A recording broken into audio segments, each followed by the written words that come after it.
के कलसा बीना आई है न मैया। अहिरू के दूधवा बीना बनी ना मिठैया। कुहरू के कलसा बीना आई है न मैया।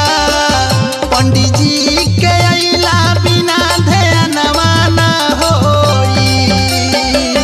पंडित जी के अइला बिना ध्यानवा ना होई।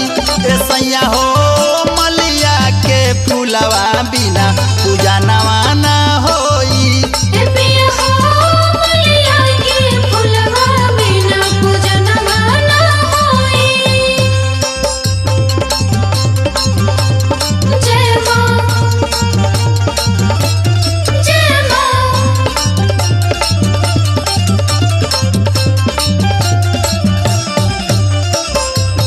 गंगा जी के पानिया से कलशा भराई।